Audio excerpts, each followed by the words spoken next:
안녕하세요. 정말 온 세계의 시선이 한 곳으로 쏠립니다. 바로 여기, 대한민국 경주인데요. 2025 에이펙 정상회의가 열리거든요.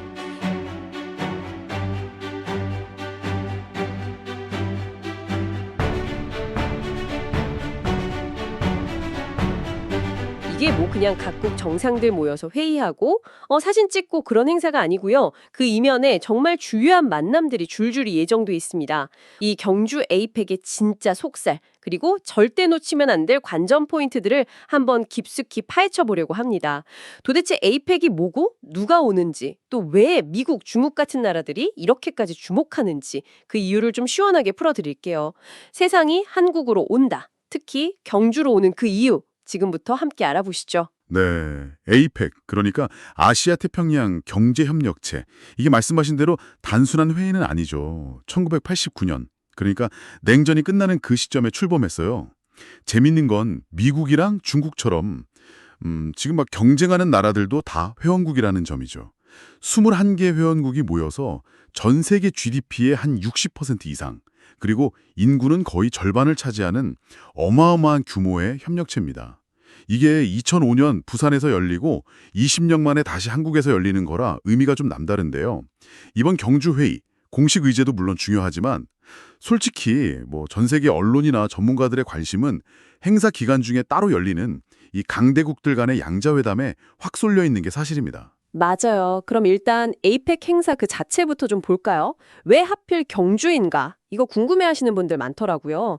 원래 인천 송도랑 마지막까지 좀 경합을 벌였다고 하죠. 결국엔 이제 한국의 어떤 역사, 전통 문화를 세계에 좀 보여주자 이런 명분이 크게 작용해서 경주로 결정됐다고 해요.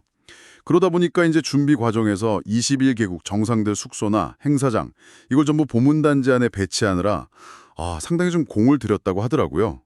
뭐 예를 들면 미국이나 중국처럼 좀 큰 나라들은 호텔 하나를 통째로 쓰고 네, 그리고 뭐 다른 정상들은 호텔 하나에 여러 명이 같이 묵고 이런 식으로 조율 중이라고 합니다. 일정도 엄청 빡빡하던데요. 오늘 10월 28일까지는 뭐 사전 행사 같은 거 하고 기업인 자문회의나 고위관리회의 같은 거 하고요. 내일 29일부터는 CEO 서밋이라고 해서 진짜 글로벌 기업 총수들 모이는 거 시작하고 29, 30일은 외교, 통상장관들 만나고 그렇죠. 합동 강요회의가 열리고요. 그리고 마지막으로 31일이랑 11월 1일 이틀 동안 하이라이트죠. 에이펙 정상회의. 네. 이 기간에 한 2만 명 정도가 경주에 모인다니 와 진짜 큰 행사네요. 그 CEO 서밋도 상당히 주목해야 합니다. 우리 최태원 SK 회장이 주최를 하는데요. 참석자 명단 보니까 정말 대단하더라고요. 요즘 뭐 AI로 제일 핫한 엔비디아의 젠슨 황, 그리고 일본 소프트뱅크 손정희 회장, 히타치 CEO, 중국의 그 배터리 회사 있죠. CATL 회장, 존슨앤존슨 CEO까지. 뭐 각 분야 거물들이 다 온다고 봐야죠. 국내 기업 총수들도 당연히 오겠죠. 이재용 회장이나 구광모 회장, 정의선 회장 같은 분들요. 네, 물론입니다. 국내 주요 그룹 총수들도 다 참석하고요. 이게 그냥 얼굴 보고 밥 먹는 자리가 아니라 뭐 글로벌 공급망 문제라든가 기술 협력, 이런 실질적인 논의가 오갈 수 있는 자리라서 중요합니다. 정상들은 누가 오나요? 뭐 당연히 우리 이재명 대통령 오실 거고 네, 개최국 정상이니까요.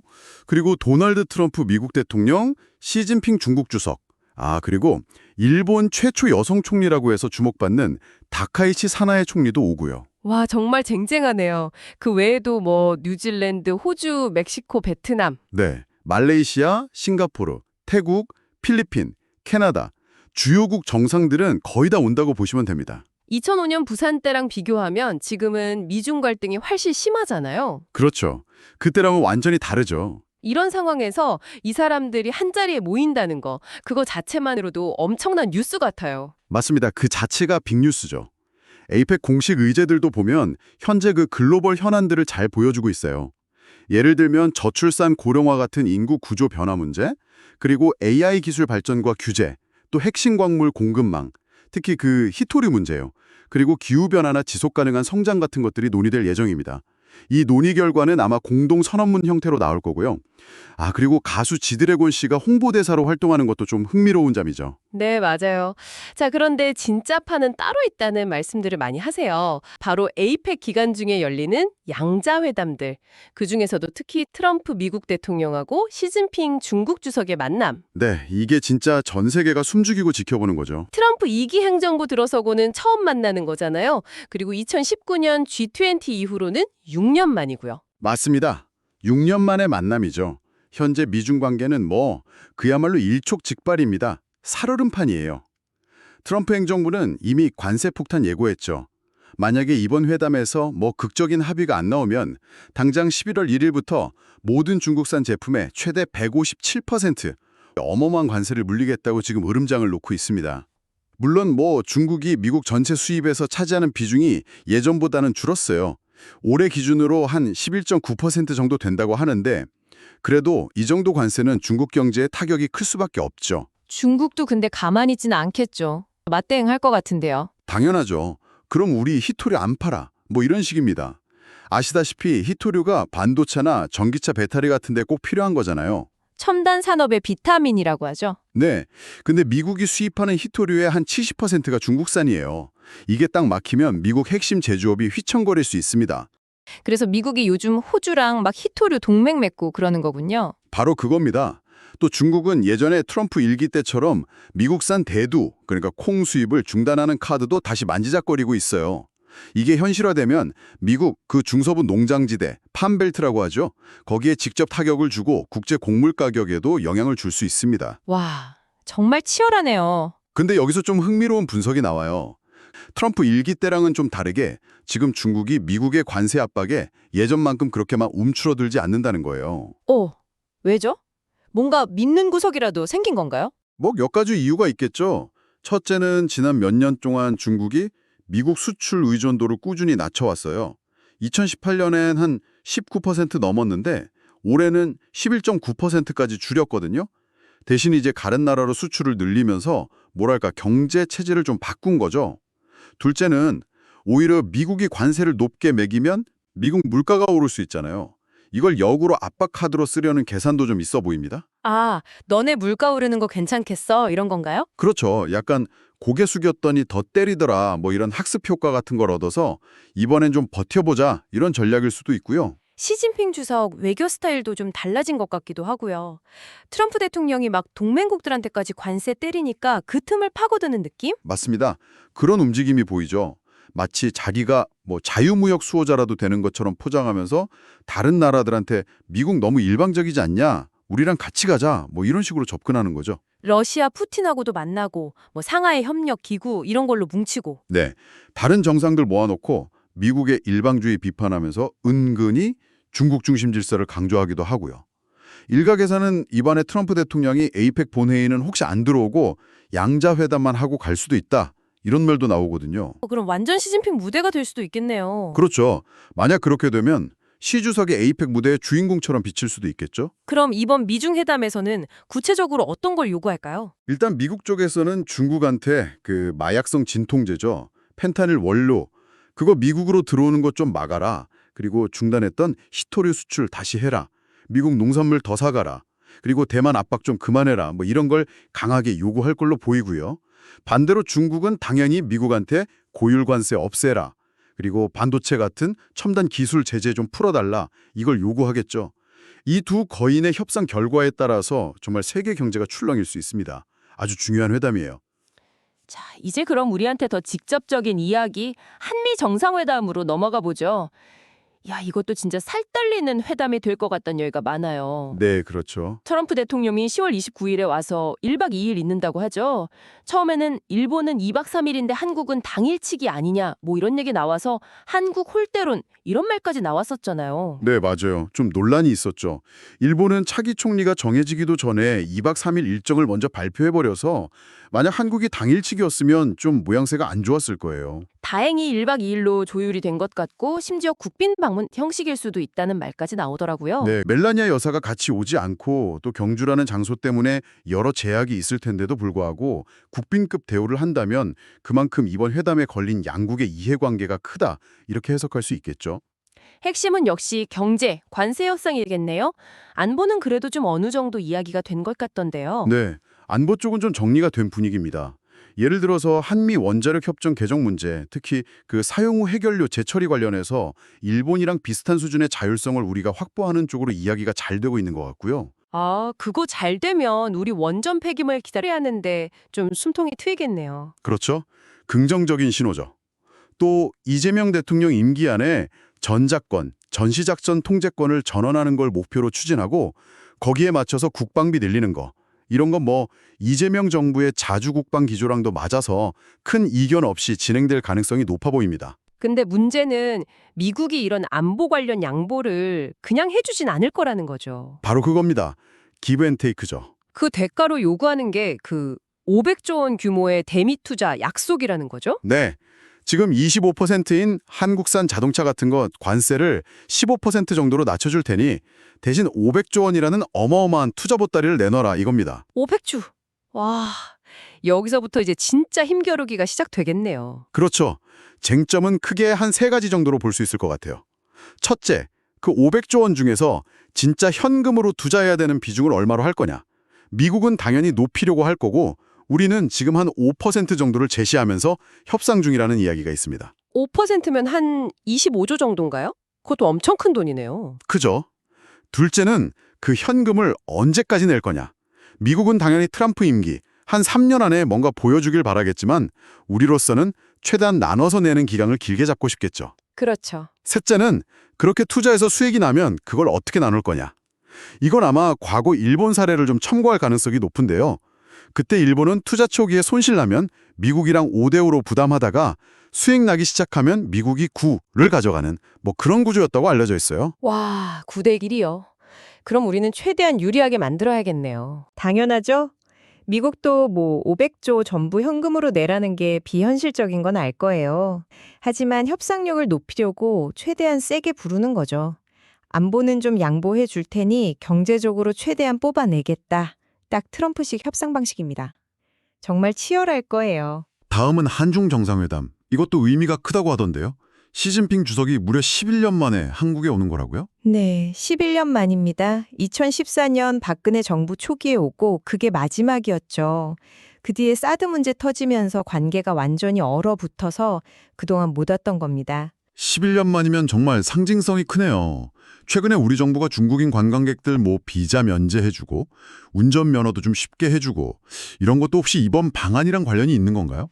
네, 그런 분석이 많습니다. 이번 C주석 방안을 염두에 둔 어떤 사전 작업, 뭐 그런 성격이 있다는 거죠. 이른바 실용 외교 노선의 하나로 볼 수 있고요. 미국하고 동맹관계 강화하라는 압박은 받으면서도 또 한편으로는 최대 교역국인 중국이랑 관계를 좀 안정적으로 가져가려는 그런 노력인 거죠. 근데 또 방한 직전에 중국이 하나오션 미국 자회사 제동을 걸었다면서요. 이건 또 무슨 의미일까요? 그게 좀 애매한 부분인데요. 뭐 일종의 견제고 아니냐? 너무 미국 쪽으로만 가지 마라. 이런 경고성 메시지일 수도 있다는 해석도 있습니다. 좀 지켜봐야 할 것 같아요. 회담에선 어떤 얘기가 오갈까요? FTA 이야기도 나올까요? 네, 마침 올해가 한중 FTA 발효 10주년이거든요. 그래서 FTA 2단계 협상, 그러니까 서비스나 투자 분야로 넓히는 걸 공식적으로 시작하자 이런 논의가 있을 수 있고요. 또 그동안 좀 문제였던 한한령, 중국 내 한류 콘텐츠 제한하는 거 완전히 풀고 민간 교류 활성화하자 이런 얘기도 나올 수 있고 뭐 북한 문제는 당연히 빠지지 않겠죠. 근데 내용보다는 시진핑 주석이 온다는 것 자체, 그리고 그 사람이 어떤 태도를 보이느냐가 더 중요할 수도 있겠네요. 맞습니다. 특히 지금 한국 내에서 젊은 세대 중심으로 중국에 대한 감정이 썩 좋지 않잖아요. 그렇죠. 좀 부정적인 여론이 꽤 있죠. 네. 그래서 이번 방안에서 시 주석이 어떤 메시지를 내고 어떤 모습을 보이느냐가 국내 여론에도 영향을 줄 수 있습니다. 좀 우호적인 제스처를 보여줄지 아니면 뭐 강대국 지도자로서 위험만 강조하다가 오히려 반감만 더 키우고 갈지 이게 상당히 흥미로운 관전 포인트가 될 것 같습니다. 한일 정상회담도 열리죠. 이재명 대통령이랑 일본 최초 여성 총리라는 다카이치 사나의 첫 만남이네요. 네, 첫 만남이죠. 다카이치 총리는 정치적으로는 좀 더 우익 성향이 강한 인물로 알려져 있어요. 아, 그래요? 그럼 좀 껄끄러울 수도 있겠네요. 근데 또 본인 스스로 사실 나 한국 드라마 좋아한다 뭐 이런 얘기도 하면서 관계 개선 의지를 내비치기도 했거든요. 그래서 그동안 잘 이어져 오던 양국 간 셔틀 외교, 그러니까 정상들이 수시로 오가는 흐름이 계속될 수 있을지, 첫 만남 분위기가 어떨지 좀 궁금하긴 합니다. 지금 당장 양국 간에 막 첨예한 현안은 없는 상태라서요. 관계 개선에 어떤 동력을 계속 살려나갈 수 있을지가 관심사죠. 뭐 그래도 최근 몇 년간 한일 관계가 많이 좋아졌으니까 이번 만남은 그 흐름을 좀 다지는 다리가 되지 않을까 싶네요. 네, 그럴 가능성이 높습니다. 다카이치 총리 개인 스타일이나 성향이 앞으로 어떤 영향을 줄지는 좀 더 봐야겠지만 적어도 이번 에이펙 만남에서는 좀 긍정적인 분위기를 만들려고 노력하지 않을까 싶어요. 자, 그리고 마지막으로 이게 될지 안 될지는 모르겠지만 많은 사람들이 혹시나 하고 기대하거나 또 우려하는 만남이 있잖아요. 북미 정상회담요. 아, 네, 그렇죠. 트럼프 대통령 스타일이 워낙 예측 불가능하니까 이번에 한국 온 김에 김정은 위원장이랑 깜짝 만남 같은 거 할 수도 있지 않냐 이런 얘기가 솔솔 나오던데요. 네, 뭐 가능성을 완전히 배제할 수는 없죠. 예전에도 트위터로 갑자기 만나자고 했던 적도 있고요. 만약에 만난다면 장소는 경주는 아닐 것 같고 네. 판문점일까요? 아무래도 판문점 가능성이 높다고 봐야겠죠. 2019년에 거기서 만났으니까요. 6년 만에 다시 만나는 게 될 텐데, 근데 그 6년 사이에 김정은 위원장의 어떤 국제적인 위상이나 협상력, 이게 예전하고는 비교가 안 될 정도로 달라졌어요. 맞아요. 특히 러시아가 우크라이나 침공한 이후에 북한이 러시아한테 무기 지원해주면서 북러 관계가 엄청 가까워졌잖아요. 그렇죠. 완전 밀착했죠. 근데 이걸 보는 중국 입장에서는 또 북한이 너무 러시아 쪽으로 가는 걸 그냥 둘 순 없으니까 북한한테 더 잘해주려고 할 거고 네, 그렇죠. 북한을 달래야 하니까 경제 지원이나 외교적인 구애를 더 할 수밖에 없게 됐죠. 결과적으로 김정은 위원장은 뭐 경제적으로나 외교적으로나 예전보다 훨씬 여유가 생긴 상태에서 미국을 만날 수 있게 된 겁니다. 게다가 그 사이에 핵이랑 미사일 능력은 뭐 훨씬 더 좋아졌고요. ICBM 기술까지. 네, 눈에 띄게 고도화됐죠. 그래서 김 위원장 입장도 아주 강경해요. 공개적으로 미국이 그 허황된 비핵화 생각만 버리면 못 만날 이유 없다. 이런 식으로 말하면서 사실상 비핵화는 이제 얘기하지 말자는 걸 분명히 하고 있어요. 핵 보유국으로 인정해달라 이거군요. 그걸 기정사실화하려는 거죠. 근데 여기서 좀 흥미로운 게 북한 입장이 이렇게 변하니까 이재명 대통령이나 트럼프 대통령도 예전과는 좀 다른 뉘앙스로 말을 하고 있다는 점이에요. 어떤 발언들이 있었죠? 이재명 대통령 같은 경우는 최근에 북한이 매년 핵무기를 15개에서 20개씩 만들고 있다. 뭐 이렇게 구체적인 수치까지 언급하면서 완전한 비핵화가 당장 어렵다면 핵 동결이라도 먼저 해야 하는 거 아니냐. 이런 취지의 발언을 공개적으로 했어요. 아, 핵 동결이요? 네, 트럼프 대통령도 예전에 그 완전하고 검증 가능하며 돌이킬 수 없는 비핵화, CBID, 이걸 엄청 강조했잖아요. 근데 최근에는 그거보다는 핵 프로그램 동결이나 현상 유지 수준에서 합의할 수도 있다. 이런 식의 좀 유연한 태도로 보이기도 했고요. 만약에 이번에 진짜 북미가 깜짝 만나서 핵 동결 수준에서 뭔가 합의가 된다면 와, 이거 파장이 엄청나겠는데요? 그렇습니다. 핵 동결 합의라는 건 어떻게 보면 북한의 핵 보유를 사실상 인정해주는 셈이 될 수도 있거든요. 그렇게 되면 우리나라에서는 북한도 핵 있는데 우리도 갖자. 이런 여론이 훨씬 더 커질 수 있겠네요. 네, 지금보다 훨씬 거세게 나올 가능성이 높습니다. 자체 핵무장론이요. 이재명 정부는 일단 뭐 한반도 긴장 완화를 위해서 북미 대화가 다시 열리는 건 지지한다는 입장이지만 과거 문재인 정부처럼 막 남북미 3자 회담 같은 걸로 직접 중재에 나서기보다는 그냥 북미 둘이 잘 얘기해봐라 하고 옆에서 지원하는 역할에 좀 더 머물려고 하는 것 같아요. 이 부분도 앞으로 어떻게 될지 정말 잘 지켜봐야 합니다. 와, 정말 다음 한 주 경주를 중심으로 전 세계 외교 무대가 숨가쁘게 돌아가겠네요. 이번 에이펙 정상회의, 이게 그냥 매년 하는 행사가 아니라 정말 급변하는 국제 질서의 어떤 방향을 가늠해 볼 수 있는 중요한 분기점이 될 것 같습니다.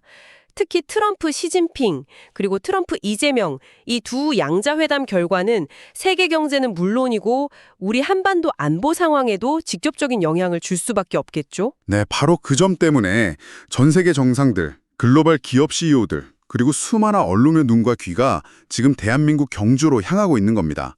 그리고 여러분께서도 이 흐름을 주목하셔야 하는 이유는 분명합니다. 이 정상들의 만남과 그 결과가 그냥 뉴스 속 그들만의 이야기가 아니라 결국 우리의 경제, 우리의 안보, 더 나아가서는 우리 각자의 일상생활에까지 영향을 미칠 수 있는 문제이기 때문이죠. 당장 뭐 관세율이 바뀌면 수입 물가가 달라지고 기업 실적이 바뀌고 안보가 불안해지면 금융시장이 흔들릴 수도 있고요. 맞습니다. 오늘 저희가 살펴본 것처럼 당장은 미중 패권 경쟁이 격화되는 거나 한미 간의 첨예한 경제 안보 문제들이 가장 크게 보이지만 어쩌면 이 큰 흐름 뒤편에서는 우리가 미처 보지 못하는 또 다른 중요한 변화들이 꿈틀대고 있을지도 모른다는 생각이 드네요. 네, 그렇죠. 예를 들면 이런 질문도 던져볼 수 있을 것 같아요. 미중이라는 두 강대국 사이에서 베트남이나 싱가포르, 호주, 캐나다 같은 다른 아태 지역 국가들은 과연 어떤 외교적 줄타기를 하고 있을까? 각자 자기 나라 이익을 위해서 어떤 전략을 쓰고 있을까? 이런 것도 재미있는 포인트고요. 혹은 이번 CEU 서밋에 엔비디아 젠슨 황이나 중국 CATL 회장 같은 기술기업 거물들이 오는 게 상징하는 것처럼 어쩌면 이제 국가 정상들의 정치적인 만남만큼이나 혹은 그 이상으로 AI, 반도체, 배터리 같은 첨단 기술 패권을 둘러싼 글로벌 기업들 간의 경쟁과 협력이 미래의 권력 지도를 그리는 더 큰 힘이 되고 있는 건 아닐까? 이런 생각도 해볼 수 있죠. 아, 그러네요. 정상회담 이면에 있는 그런 복잡한 역학관계나 기술 패권 경쟁의 흐름. 네, 이런 부분들은 앞으로 여러분께서 좀 더 깊이 관심을 갖고 지켜보시면 좋을 흥미로운 주제가 될 것 같습니다.